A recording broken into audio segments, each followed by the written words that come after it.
Because things has always been a certain way doesn't mean that they have to be that way in the future. Hearing other people's experiences about what they went through gives me hope. I think things started rattling out of control way before I ever even seen it. My name is Charles Himple, born and raised in Baltimore. I got a whole bunch of pictures here. I don't want to get too emotional, but this is my youngest granddaughter. This is Journey. This here is my little sister, who thinks she's the big sister.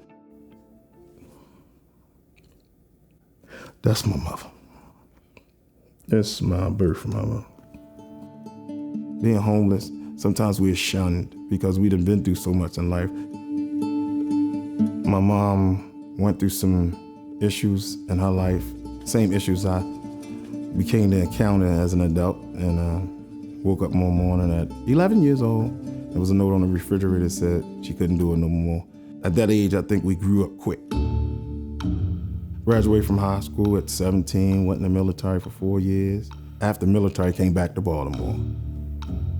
I think that's where my self-destruction started. Heroin became not my best friend, but my only friend. And what I realized it was that event of me losing my moms. I was still that little 12-year-old boy she left. Things spiraled out of control. The marriage went down the drain, the cars, everything. Last night and this morning. But me and my son, we was like Bonnie and Clyde. He told me, listen, my fiance is pregnant with my first child. If you continue down this road, I'm not gonna allow you to participate in his life. And I was like, wow, I really need to get Charles back. Whoever he is, I need to find him and get him back. Somebody gave me a card for me to go to healthcare for the homeless. So they assigned me a primary care doctor first, behavior specialist, a psychiatric doctor, and a case manager. All four of those beautiful ladies worked with me for the last 4 years. But I always say, Charles, you got a lot of potential. You just need to get it together. I met him in 2015.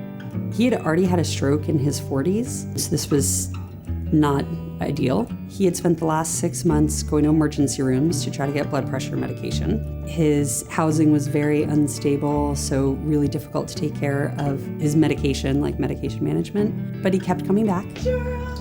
Dr. Tyler, how you doing? Right, and that's 35 pounds that your knee has to hold up. And so the stronger you are, the muscle you get out. Because that's what kept me coming. I'm talking about Miss Johanna and Dr. Tyler. Y'all used to tell me, Charles, come on, get it together. Get it together. It's gonna take one step at a time. Get it together. Yep. And you used to always say, you're gonna be all right. Yeah, this is, I always say, this is not your father, it's just your right now. Yeah. And I would always say, there's like a real expectation that once you ask for help, you have to completely perfect. In some ways you weren't, like, I think the reason in some ways that you survived that, right? Your brother, you say he would call you. Yeah, he would call, what you doing? Come to the balcony, let me see your face. My two brothers, they didn't beat up on me. They just said, this is what we doing. And I started seeing them like, hey, I'm the big brother. But they'd like to know that. Yeah. A place that will kind of doesn't make you run out of chances is really important, because we all need like a lot of chances before we're really ready to change. And little by little, they stuck in there with me and they helped me. It took me a long road. At one time, both of us was down there. You never looked at me no different when I was down and you was up, and I wasn't about to do it to you. And y'all would call me before time, but before it was time, y'all would say, Chuck, you know we have a cookout. You know we having a party. That was just y'all showing me the love that, like, we don't care what you're doing. We need our big brother here, period. Yep. You know, once I make me better, then life will get better as I go on. I was actually looking at his chart, and over the last 4 years, he's lost 35 pounds. He's reconnected with his family, which was a big piece of him being unstable in the house in the past. I think that he just feels really supported right now, and because of that, he's able to take care of himself, and Charles, he's wonderful. It's like, if you was to ask me, like, what would happen if you wake up one day and healthcare to the homeless wasn't there anymore? I would return to ask you, what would you do if you walk outside and there was no air to breathe?